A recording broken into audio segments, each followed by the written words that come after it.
ರಾಜ್ಯದ ಅಧ್ಯಕ್ಷರು ಆದಂತಹ ರವೀಂದ್ರ ಶೆಟ್ಟಿ ಅವರು ಭೇಟಿಯಾಗಿದ್ದಾರೆ. ಅವರಿಗೂ ಸ್ವಾಗತವನ್ನು ಬಯಸ್ತೀನಿ. ಗೌರವಾಧ್ಯಕ್ಷರಾದ ಆಶಾ ಪ್ರಸನ್ನ ಅವರು ಸಹ ಮತ್ತು ಸಂಘಟನಾ ಕಾರ್ಯದರ್ಶಿಗಳಾದಂತಹ ಬಾಬಣ್ಣ ಅವರು ಸಹ ಸ್ವಾಗತವನ್ನು ಬಯಸ್ತೀನಿ. ಪ್ರಶಾಂತ್ ಉಪಗಿ ಅವರು ಉಪಾಧ್ಯಕ್ಷರಿಗೂ ಸ್ವಾಗತವನ್ನು ಬಯಸ್ತೀನಿ. ಕಿರಣ್ ಜೈನ್ ಅವರು ಸಹ ಸ್ವಾಗತವನ್ನು ಬಯಸ್ತೀನಿ ಮತ್ತು ಪ್ರದೀಪ್ ಅವರು ಸಹ ಸ್ವಾಗತವನ್ನು ಬಯಸ್ತೀನಿ.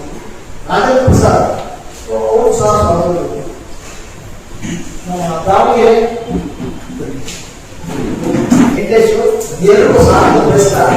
ಇಂದಿನ ಪತ್ರಿಕಾ ಮಾಧ್ಯಮದ ವಿಚಾರವಾಗಿ ನಮ್ಮ ರಾಜ್ಯಾಧ್ಯಕ್ಷರು ಸಂಸ್ಥಾವಾಗಿ ತಮ್ಮ ಮುಂದೆ ಪ್ರಸ್ತುತಪಡಿಸುತ್ತಾರೆ. ಭೂವಿಜ್ಞಾನ ಇಲಾಖೆಯ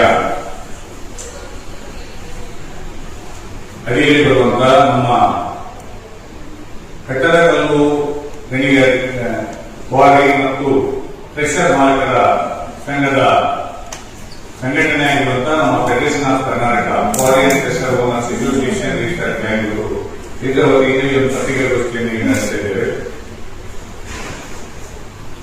ನಾವು 2023ರಲ್ಲಿ ನಮಗೆ ಕಾನೂನುಬದ್ಧ ಗಣಿಗಾರಿಕೆ ಮಾಡಲಿಕ್ಕೆ ಆಗ್ತಾ ಇಲ್ಲ, ರಾಜ್ಯದ ಪಾವತಿ ವ್ಯವಸ್ಥೆ ಸರಿ ಇಲ್ಲ, ನಿಯಮಗಳು ಕರೆಕ್ಟ್ ಇಲ್ಲ ಅಂತೇಳಿ ಒಂದು ದೊಡ್ಡ ಮಟ್ಟದ ಪ್ರತಿಭಟನೆಯನ್ನು ಬೆಳಗಾವಿ ಅಧಿವೇಶನ ಸಂದರ್ಭದಲ್ಲಿ ಬೆಳಗಾವಿಯಲ್ಲಿ ಮಾಡಿ ನಂತರ ಸರ್ಕಾರಕ್ಕೆ ಸ್ಪಂದನೆ ಕೊಡದಿರುವಾಗ ಸತತ 14 ದಿನಗಳ ಪರ್ಯಂತ ರಾಜ್ಯದಾದ್ಯಂತ ನಮ್ಮ ಉದ್ಯಮವನ್ನು ನಿಲ್ಲಿಸಿ ನಾವೊಂದು ಹೋರಾಟವನ್ನು ಮಾಡಿ ಆ ಸಂದರ್ಭದಲ್ಲಿ ನಾವು ಕೆಲವು ನಿಯಮಗಳ ತಿದ್ದುಪಡಿಗಳನ್ನು ಮಾಡಿಕೊಂಡ್ವಿ.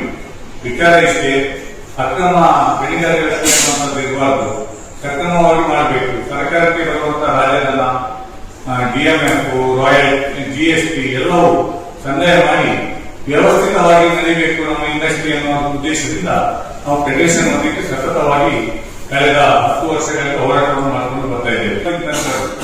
ಎಲ್ಲರೂ ಸಭೆ ನಡೆಸಿ ಈಗ ಪೆನಾಲ್ಟಿಯನ್ನು ಹಾಕಿ ನಮಗೆ ಏಕಾಏಕಿ ಕಟ್ಟಬೇಕು ಅನ್ನುವಂಥ ವಿಚಾರವನ್ನು ನಮ್ಮ ಮೇಲೆ ಹೇಳಿಕೆ ಮಾಡ್ತಾ ಇದ್ದಾರೆ. ಬೇರೆಯವರಿಗೆ ಲೀಸ್ ಆಗಿರ್ಬೋದು ಅಥವಾ ಮುಂಚೆ ಪಿಡಬ್ಲ್ಯೂ ವಾರಂಟಿ ಇರ್ಬೋದು, ಇದೆಲ್ಲವನ್ನು ಯಾವುದನ್ನು ಪರಿಗಣನೆಗೆ ತೆಗೆದುಕೊಳ್ಳದೆ ಅಥವಾ ಆ ದಿನದ ರೆಡ್ಯೂ ಲೆವೆಲ್ ಅನ್ನು ಇಲ್ಲದೆ ಈಗ ಒಂದು ಅಂದಾಜಿನ ರೆಡ್ಯೂ ಲೆವೆಲ್ ಮೇಲೆ ಅಸೆಸ್ಮೆಂಟ್ ಮಾಡಿ ಅದು ಕೂಡ 10 ಪಾಯಿಂಟ್ ಸ್ಟಾರ್ಟಿಂಗ್ ಅಲ್ಲಿ ಡಿವೈಡ್ 10, 15, 20, 30, 60, 70, 80 ಇದೆಲ್ಲವನ್ನು ಬಿಟ್ಟು ಈಗ 70 ಪಾಯಿಂಟ್ ದಂಡ ಅಂತ ಹೇಳಿದ್ದಾರೆ. ಹೊರಗಡೆ ಗುಣವತ್ತಾಗಿದ್ದಾರೆ. ಸರ್ಕಾರಕ್ಕೆ ಅಕ್ರಮ ಆಗದಾಗೆ, ತೆರಿಗೆ ಸೋರಿಕೆ ಆಗದಾಗೆ ಸರ್ಕಾರ ಅದನ್ನು ದಂಡ ವಿಧಿಸುವುದು ತಪ್ಪಂತ ನಾವು ಹೇಳುವುದಿಲ್ಲ. ಅದನ್ನು ಸರ್ಕಾರ ಮಾಡಿದ್ದು ಮಾಡಬೇಕು. ಆದ್ರೆ ಸರ್ಕಾರವೇ ರಾಜಧನ ಪಾವತಿಯನ್ನು ಅಲ್ಲಿ ಸರ್ಕಾರಿ ಗುತ್ತಿಗೆದಾರರಿಗೆ ಅಲ್ಲಿ ಎನ್ಕ್ವೈರಿ ಗಟ್ಟಿ ಅಂತ ಮಾಡಿದ್ದಾರೆ, ಸರ್ಕಾರ ಕೊಟ್ಟಿದ್ದಾರೆ ವರ್ಷ. ಅಲ್ಲಿಂದ ಸರ್ಕಾರಕ್ಕೆ ರಾಜಧನ ಪಾವತಿಸುವ ವ್ಯವಸ್ಥೆ ಮಾಡಿದ್ದಾರೆ. ಸರ್ಕಾರಕ್ಕೆ ಬರುವಂತ ರಾಜಧನ ಬರ್ತಾ ಇತ್ತು, ಆದ್ರೆ ಈಗ ಅದನ್ನು ಕ್ಯಾಲ್ಕುಲೇಷನ್ ಮಾಡಲಿಲ್ಲ. ಆ ಸರ್ಕಾರಿ ಗುತ್ತಿಗೆದಾರರಿಂದ ಸರ್ಕಾರಕ್ಕೆ ಎಷ್ಟು ಬಂದಿದೆ ಅದನ್ನು ಈಗ ನಮಗೆ ದಂಡಾಪುರದಲ್ಲಿ ವ್ಯಯ ಮಾಡುವಂತದನ್ನು ಮಾಡಲಿಲ್ಲ. ಸರ್ಕಾರವೇ ನೋಟಿಸ್ ಕೊಟ್ಟು ಅಲ್ಲಿ ಹಾಕಿಸಿ ನಮ್ಮ ಹತ್ರ ನೀವು ಕೊಡಿ ಅಂತ ಪ್ರೇರಣೆ ಕೊಟ್ಟು ಈಗ ನಮಗೆ ಎಸ್ಎಸ್ ಮಾಡಿ ನಮ್ಮ ಟ್ರೀಟ್ಮೆಂಟ್ ಮಾಡಿ ದಂಡ ಹಾಕುವುದು ಯಾವ ನ್ಯಾಯ? ತೆರಿಗೆ ಕಟ್ಟುವ ವ್ಯವಸ್ಥೆಯನ್ನು ಸರಿ ಮಾಡಬೇಕಾಗಿದ್ದು ಸರ್ಕಾರದ ಕರ್ತವ್ಯ. ಇದು ರಾಜ್ಯದ ಪಾವತಿ ವ್ಯವಸ್ಥೆಯನ್ನು ಸರಿ ಮಾಡಲಿಲ್ಲ. ಇದು ಕಳೆದ 6 ವರ್ಷದಿಂದ ಸೆಂಟ್ರಲ್ ಏಜೋಡಿಗಳು ರಿಪೋರ್ಟ್ ಅಲ್ಲಿ ಬಂದಿದ್ದಾರೆ, ಕೈ ಕೊಟ್ಟಿದ್ದೇವೆ. ಅಕೌಂಟ್ಸ್ ಕಮಿಟಿ ಏನಿತ್ತು ವಿಧಾನಸಭೆದ್ದು ಅದರಲ್ಲಿ ಸರ್ಕಾರಕ್ಕೆ ವರದಿ ಕೊಟ್ಟಿದ್ದಾರೆ, ಈ ವ್ಯವಸ್ಥೆ ಸರಿ ಇಲ್ಲ, ಇದನ್ನು ವ್ಯವಸ್ಥಿತವಾಗಿ ಮಾಡಬೇಕು ಅಂತೇಳಿ. ಇಷ್ಟೆಲ್ಲ ಇದ್ದು ಈ ರಾಜ್ಯದ ಪಾವತಿ ವ್ಯವಸ್ಥೆಯಲ್ಲಿ ಸರ್ಕಾರ ಸರಿ ಮಾಡದು ಮತ್ತೆ ದಂಡ ಹಾಕುವಂತದ್ದು ಯಾವ ನ್ಯಾಯ? ಹೀಗಾಗಿ ನಾವು ನಮ್ಮ ಸಂಘಟನೆ ವತಿಯಿಂದ ಈಗಾಗಲೇ ಹೈಕೋರ್ಟ್ಗೆ PIL ಆಗಿದ್ವಿ. PIL ಹಾಕಿ ಈಗ ವಿಚಾರಣೆಯಲ್ಲಿ ಕನ್ಸಿಡರ್ ಆಗಿದೆ. ಇದು ಸರಿ ಇಲ್ಲ, ಏನಿದು ಆಗ್ಬೇಕು ಅಂತೇಳಿ. ಯಾಕೆ ಸರ್ಕಾರದ ಸೋರಿಕೆ ಆಗ್ತಾ ಉಂಟು, ನಮ್ದು ಸಕ್ರಮ ಗಣಿಗಾರಿಕೆ ಕಾನೂನುಬದ್ಧ ಗಣಿಗಾರಿಕೆ ಮಾಡಲಿಕ್ಕೆ ಆಗ್ತಾ ಇಲ್ಲ ಅಂತ ಪರಿಶೀಲಿಸಬೇಕು. ನಮ್ದು ಏನೋ ಇಲ್ಲಿ ಎಕ್ಸ್ಪೋರ್ಟ್ ಆಗಲ್ಲ ಡ್ರೈನೇಜ್ ತರ, ನಮ್ದು ಖಾಲಿ ಜನರ ಮೂಲಭೂತ ವ್ಯವಸ್ಥೆಗೆ ಬೇಕಾಗಿರುವಂತ ಅಗತ್ಯಗಳನ್ನು, ಊಟಕ್ಕೆ ಅಕ್ಕಿಗೆ ಬೇಕಾಗಿ ಡೆವಲಪ್ಮೆಂಟ್ ನಮ್ಮ ಕಟ್ಟಡಗಳ ಉತ್ಪನ್ನಗಳು ಬೇಕು. ಅದು ಪಟ್ಟಣ ಲ್ಯಾಂಡ್ ಸರ್ಕಾರ ಲ್ಯಾಂಡ್ ಅಲ್ಲಿ ಅದನ್ನು ಒಂದು ಒಳ್ಳೆ ರೀತಿಯಲ್ಲಿ ಜನರಿಗೆ ಸದುಪಯೋಗ ಮಾಡಲಿಕ್ಕೆ ಸರ್ಕಾರ ವ್ಯವಸ್ಥಿತ ಅದೊಂದು ಸಿಸ್ಟಮ್ ಅನ್ನು ಮಾಡಬೇಕು. ಈಗ ಮುಖ್ಯಮಂತ್ರಿಯವರು ಬಂದಿದ್ದಾರೆ. ನಮ್ಮ ಉದ್ಯಮದ ಸಮಸ್ಯೆಗಳು ಅವರಿಗೆ ತಿಳುವಳಿಕೆ ಉಂಟು ಅಂತ ಹೇಳಿ ನಾವು ತಿಳ್ಕೊಂಡಿದ್ದೇವೆ. ಆದ್ರಿಂದ ಇದನ್ನು ಅವರು ತುರ್ತು ಒಂದು ಸಭೆಯನ್ನು ಕರೆಯುವುದಕ್ಕೆ ವ್ಯವಸ್ಥೆ ಮಾಡಿ ನಮಗೆ ನಮ್ಮೊಟ್ಟಿಗೆ ಒಂದು ಸಭೆಯನ್ನು ನಡೆಸಿ ಅಲ್ಲಿ ಏನು ಸಮಸ್ಯೆಗಳಾಗಿದೆ, ಏನು ತೊಂದರೆ ಇದೆ, ನ್ಯೂನತೆಗಳುಂಟು ಅದೆಲ್ಲವನ್ನು ಸರಿಪಡಿಸುವುದಕ್ಕೆ ಮಾನ್ಯ ಮುಖ್ಯಮಂತ್ರಿಗಳು ಇದಕ್ಕೆ ಕ್ರಮ ವಹಿಸಬೇಕು. ಈಗ ಗಣಿ ಮತ್ತು ಭೂವಿಜ್ಞಾನ ಇಲಾಖೆ ಕೂಡ ಅವರ ಸುಪರ್ದಿಯಲ್ಲಿ ಉಂಟು. ಅದರಿಂದ ಅವರಿಗೆ ಕೂಡಲೇ ಒಂದು ವ್ಯವಸ್ಥೆ ಮಾಡಬೇಕು. ಏನು ನಮಗೆ ಅನ್ಯಾಯ ಇದೆ, ನಾವು ಪ್ರಾಮಾಣಿಕವಾಗಿ ಇಷ್ಟು ಮಾಡ್ಕೊಂಡು ಬರ್ತಾ ಇದ್ದು ಇವತ್ತು ಈ ರೀತಿಯಾಗಿ ಏಕಾಏಕಿ ನಮಗೆ ದಂಡ ವಿಧಿಸುವಂತದ್ದು ನಾವು 2023 ಹೇಳ್ಕೊಂಡು ಬರ್ತಾ ಇದ್ದೇವೆ. ಇಲ್ಲಿ ಸರಿ ಇಲ್ಲ, ಇದು ನೀವು ಮಾತ್ರ ವ್ಯವಸ್ಥೆ ಸರಿ ಇಲ್ಲ, ಸರಿ ಮಾಡಿ ಅಂತ ಹೇಳಿ ವ್ಯವಸ್ಥೆ ಇಲ್ಲ.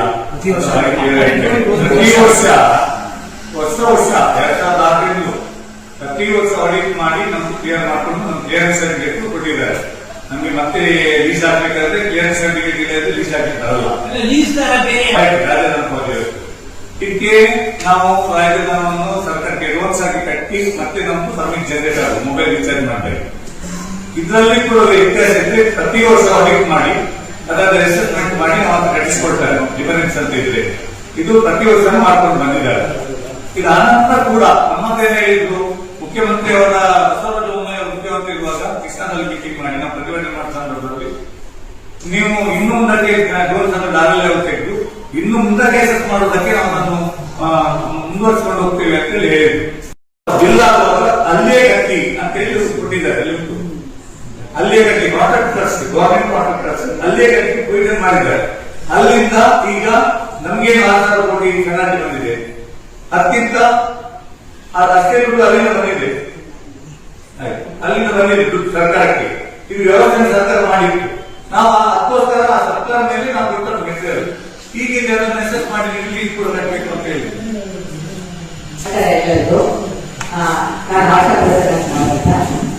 ಇದರಲ್ಲಿ ಒಂದು ಡಿಫರೆನ್ಸ್ ಏನಾಗ್ತಿದೆ ಅಂದ್ರೆ ಅಡ್ವಾನ್ಸ್ ಆಗಿದೆ. ಎಲ್ಲರಿಗೂ ಗೊತ್ತು, ಎಲ್ಲಾ ಉದ್ಯೋಗದವ್ರಿಗೂ ಮುಂಚೆನೆ ದುಡ್ಡು ಕೊಡಕ್ಕೆ ಎಲ್ಲರ ಹತ್ರನೂ ಪ್ರಾಬ್ಲಮ್ ಇದೆ. ಇವಾಗ ಕಾಂಟ್ರಾಕ್ಟ್ಗಳು ಅಷ್ಟೇ ನಮ್ಮ ಹತ್ರ ಮೆಟೀರಿಯಲ್ ಡಿಸ್ಪ್ಯಾಚ್ ಪರ್ಮಿಟ್ ಅಂತ ಇರುತ್ತೆ. ಅಂದ್ರೆ ಮೆಟೀರಿಯಲ್ ತಗೊಂಡು ಹೋಗ್ಬೇಕಂದ್ರೆ ನಮ್ಮ ಹತ್ರ ದುಡ್ಡು ಕೊಟ್ಟು ಅಕ್ಕಿ ತಗೊಂಡು ಹೋಗ್ಬೇಕು. ಆ ಮೆಟೀರಿಯಲ್ ಡಿಸ್ಪ್ಯಾಚ್ ಪರ್ಮಿಟ್ ನ ತಗೊಳಕ್ಕೆ ಕಾಂಟ್ರಾಕ್ಟ್ಗೆ ಯಾವತ್ತು ಬಿಲ್ ಬರುತ್ತೋ ಮುಂಚೆನೆ ನಮ್ಗೆ ಅವ್ರು ಕೆಲಸ ಮಾಡೋದು ಅಂದ್ರೆ ನಮಗೂ ಇನ್ವೆಸ್ಟ್ ಮಾಡ್ಬೇಕು. ಸೊ ಹಂಗಾಗಿ ಸರ್ಕಾರ ನೀವು ಬಿಲ್ ಪಾಸ್ ಆಗಬೇಕಾದ್ರೆ ನೀವು ರಾಯಲ್ಟಿ ಡಿಡಕ್ಟ್ ಮಾಡ್ಬಿಡಿ ಅಂತ ಸರ್ಕಾರ ಕಳಿಸ್ತು. ಆಮೇಲೆ ನಮ್ಮ ಹತ್ರ ಯಾರು ಪರ್ಮಿಟ್ ತಗೊಳ್ಳೇ ಇಲ್ಲ. ಮತ್ತೆ ನಮ್ಮ ಹತ್ರ ಇವತ್ತಿನ ದಿವಸ ನಮ್ಮ ಹತ್ರ ತಗೊಂಡ್ರೆ 122 ರೂಪಾಯಿ ಒಂದು ಟನ್ಗೆ ನಾವು ಗವರ್ಮೆಂಟ್ಗೆ ಕಟ್ತಾ ಇದ್ದೀವಿ. ಅದೇ ಅವರು ಪಿಡಬ್ಲ್ಯೂಡಿ ಕಾಂಟ್ರಾಕ್ಟರ್ಸ್ ಆಗಲಿ, ಎನಿ ಕಾಂಟ್ರಾಕ್ಟರ್ ಸೆಂಟ್ರಲ್ ಗವರ್ಮೆಂಟ್ ಯಾರೇ ಆಗಲಿ ರಾಯಲ್ಟಿ ಅವರು 80 ರೂಪಾಯಿ ಹಿಡಿತಾರೆ. ಬಿಕಾಸ್ ರಾಯಲ್ಟಿ 80 ರೂಪಾಯಿ. ಅದೇ DMF additional average periodic payment ಅಂದ್ಬಿಟ್ಟು 122 ರೂಪಾಯಿ ನಮ್ಗಳ ಹತ್ರ ಒಂದು ಟನ್ ಪರ್ಮಿಟ್ ತಗೋತಾರೆ. ಬಟ್ ಗವರ್ಮೆಂಟ್ ಕಾಂಟ್ರಾಕ್ಟ್ ಅಂತ 80 ರೂಪಾಯಿಗೆ ರಾಯಲ್ಟಿ ದುಡ್ಡು ಹಿಡಿತಾರೆ. ಸೊ ಅದು ಲಾಸ್ಟ್ ಬಿಲ್ ಪಾಸ್ ಆಗ್ಬೇಕಾದ್ರೆ ಹಿಡಿತಾರೆ. ಹಂಗಾಗಿ ಎಲ್ಲರೂ ಅಲ್ಲಿ ಇಳಿಸ್ಕೊತಾರೆ. ಇವತ್ತು ನಮ್ಮ ಹತ್ರ ಮುಂಚೆ ದುಡ್ಡು ಕೊಟ್ಟು ಪರ್ಮಿಟ್ ತಗೊಂಡು ಯಾಕೆ ಹೋಗ್ತಾರೆ? ಹೀಗೆ ಗವರ್ಮೆಂಟ್ ವರ್ಕ್ಸ್ ಅಲ್ಲಿ ಹಿಡಿದಿರುವಂತದ್ದು ಎಷ್ಟು ಟನ್ ದುಡ್ಡು ಹಿಡಿದಿದ್ದಾರೆ ಅಷ್ಟು ಟನ್ ನೀವು ಟ್ಯಾಲಿ ಮಾಡಿಬಿಟ್ಟು ನಮ್ಮ ಹತ್ರ ಇವಾಗ ನಾವು ಎಲ್ಲರ ಹತ್ರ ಇಡೀ ಸ್ಟೇಟ್ ಅಲ್ಲಿ ಒಂದು X ಟನ್ಗೆ ಇವರು ದಂಡ ಹಾಕಿದ್ದಾರೆ. ಬಟ್ ರಿಕವರಿ ಮಾಡಿರೋದು ಎಲ್ಲಾ ಕಾಂಟ್ರಾಕ್ಟರ್ಸ್ ಇದ್ದಾಗೂ Y ಟನ್ ಅಷ್ಟು ರಿಕವರಿ ಮಾಡಿದ್ದಾರೆ. ಫಸ್ಟ್ ನಮಗೆ ಕ್ಲಾರಿಟಿ ಕೊಡಿ sir, X minus Y ton ಎಷ್ಟು ನಿಮಗೆ ಡಿಫರೆನ್ಸ್ ಬರ್ತಾ ಇದೆ ಅದನ್ನ ಫಸ್ಟ್ ಕ್ಲಾರಿಟಿ ಕೊಡಿ. ಅದಾದ್ಮೇಲೆ ನಾವು ಯಾವ ತರ ಆ ಅಮೌಂಟ್ ನ ಹೆಂಗ್ ಪೇಮೆಂಟ್ ಮಾಡ್ಬೇಕು ನಾವೆಲ್ಲ ಡಿಸ್ಕಸ್ ಮಾಡ್ತೀವಿ. ನಾವೇ ಸರ್ಕಾರ ದುಡ್ಡು ಕಟ್ಟದೇ ಇಲ್ಲ ಅಂತ ವಾದ ಮಾಡ್ತಾನೆ ಇಲ್ಲ.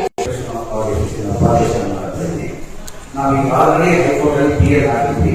ಯಾವಾಗ ಈ ತೊಂದರೆ ಬಂತು ಸರ್ಕಾರದಿಂದ, ನಿಮ್ದು ರಾಯಲ್ಟಿ ಹೋಗಿಂದ ನೀವು ರಾಯಲ್ಟಿ ಕಟ್ಟಿಲ್ಲ, ಅಲ್ಲಿ ರಾಯಲ್ಟಿ ಕಟ್ ಆಗಿದೆ. ಈ ಮುಂದಿನ ಸಮಸ್ಯೆನ ಪರಿಹರಿಸಿಕೊಡ್ಬೇಕು ಅಂತ ನಾವು ಈಗಾಗಲೇ ಹೈಕೋರ್ಟ್ ಅಲ್ಲಿ ಕ್ಲಿಯರ್ ಆಗಿದ್ವಿ. ಫಸ್ಟ್ ಸಿಸ್ಟಮ್ ನಾವು ಕಟ್ಟುವಂತ ರಾಯಲ್ಟಿ ಕಟ್ಟುವ ಸಿಸ್ಟಮ್ ಸರಿ ಮಾಡಬೇಕು.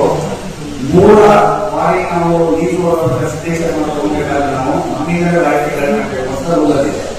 ಆ ಸಿಸ್ಟಮ್ ಫಸ್ಟ್ ಸರಿ ಮಾಡಬೇಕು ಅಂತ ಈಗ ಆಲ್ರೆಡಿ ಹೈಕೋರ್ಟ್ ಅಧಿಕಾರಿಯಲ್ಲಿ ಅಡ್ಮಿಟ್ ಆಗಿ ಎಲ್ಲಾ ಇಲಾಖೆಗೂ ನೋಟಿಸ್ ಕೊಟ್ಟಿದ್ದಾರೆ. ಆ ನೋಟಿಸ್ ಪರವಾಗಿ ಸರ್ಕಾರದ ಕಾರ್ಯದರ್ಶಿಗಳು ಕೂಡ ಪ್ರತಿಯೊಂದು ಇಲಾಖೆಗೆ PWD ಇರ್ಬೋದು, ವರ್ಕ್ ಎಕ್ಸಿಕ್ಯೂಟಿವ್ ಕಮಿಟೀಸ್ ಏನೇನಿದೆ ಎಲ್ಲರಿಗೂ ನೋಟಿಸ್ ಕೊಟ್ಟಿದ್ದಾರೆ. ರಾಯಲ್ಟಿನ ದಯವಿಟ್ಟು ಫಾರಿನ್ ಓನರ್ ಇಂದಲೇ ಕಲೆಕ್ಟ್ ಮಾಡ್ಕೊಬೇಕು, ಎಂಟು ಪಾಯಿಂಟ್ ಕಲೆಕ್ಟ್ ಮಾಡ್ಕೊಬೇಡಿ. ಈ ತರದೊಂದು ಫ್ಯೂಲ್ ಪಾಲಿಸಿ ಆಗಿರೋದಕ್ಕೆ ನಮ್ಗೆ ಈಗ ಡಿಫರೆನ್ಸ್ ಬರ್ತಾ ಇದೆ. ಈ ಡಿಫರೆನ್ಸ್ ನ ಬಗೆಹರಿಸೋದಕ್ಕೋಸ್ಕರ ನಾವು ಮಾಡ್ತಿರೋ ಪತ್ರಿಕಾಗೋಷ್ಠಿಗಳು ಮೊದಲನೇ ಟೈಮ್ ODS ಈಗ ನೋಟಿಸ್ ಬಂದ್ಬಿಟ್ಟು ಒಂದು 15-20 ವರ್ಷ ಆಯ್ತು. ಕೋಟಿ ಗಂಟೆ ಬಂದಿದೆ. ಹೋಗಿ 5 ಕೋಟಿ 6 ಕೋಟಿ 7 ಕೋಟಿ 8 ಕೋಟಿ ಬಂದಿದೆ, 20 ಕೋಟಿ 30 ಕೋಟಿ ಡಿಫರೆನ್ಸ್ ಬಂದಿದೆ. ಇಲ್ಲಿ ನಾವು ಪ್ರತಿ ವರ್ಷ ಆಡಿಟ್ ಮಾಡ್ಕೊಂಡು 20 ಕೋಟಿ 30 ಕೋಟಿ ಬರೋಕೆ ಸಾಧ್ಯ ಇಲ್ಲ. ಯಾಕಂದ್ರೆ ಒಂದು ಸಿಸ್ಟಮ್ ಮಾಡಿದೀವಿ. ಸಿಸ್ಟಮ್ ಬಿಟ್ಟು ನಾವು ಹೊರಗಡೆ ಹೋಗಿಲ್ಲ. ಸ್ಟೇಟ್ ಒಳಗಡೆ ನಾವು ಯೂಸ್ ಮಾಡಿದ್ದೀವಿ. ಗುತ್ತಿಗೆದ ಅಂದ್ರೆ ಯಾರು ವಾದಿ ಪಡ್ಕೊಂಡು ಮಾಡಿರ್ತಾರೆ. The lessee and lessee alone shall be liable to pay the royalty on the extractions and transportation. State. ಗುತ್ತಿಗೆಯಲ್ಲಿ ಪ್ರಪ್ರಥಮವಾದ ಕಂಡೀಷನ್ ನಾನು ಗುತ್ತಿಗೆ ಪಡೆದು ಅದಕ್ಕೆ ನಾನು ಇದಕ್ಕೆ ದಿ ಸರ್ಕಮ್ಸ್ಟಾನ್ಸಸ್ ನಾನು ತೆಗೆದ ಕ್ವಾಂಟಿಟಿಗೆ ನಾನು ರಾಯಿತಿ ಕಟ್ಟಬೇಕು ಅನ್ನೋದು ಸರ್ಕಾರ ಆ ಸಿಚುವೇಶನ್ ಕ್ರಿಯೇಟ್ ಮಾಡ್ತಾರೆ.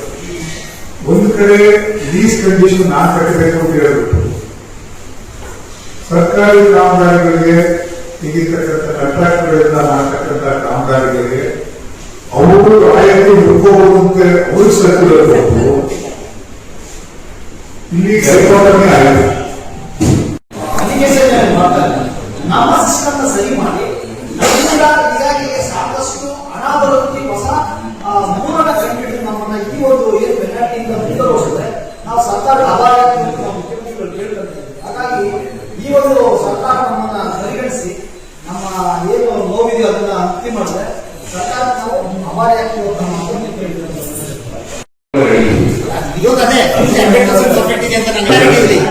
ಮತ್ತೆ ನಮಗೆ ಲೀಸ್ ಕೊಟ್ಟಾಗ ನಮ್ಮ ಗಣಿ ಯಾವ ಎದುರಾಗಿತ್ತು, ಯಾವ ನೆಲೆಯಲ್ಲಿತ್ತು ಅಂತ ನೀವು ವರ್ಷ ಯಾವ ಇಲಾಖೆ ಇತ್ತು ಆ ಡೇಟಾ ಸಿಗ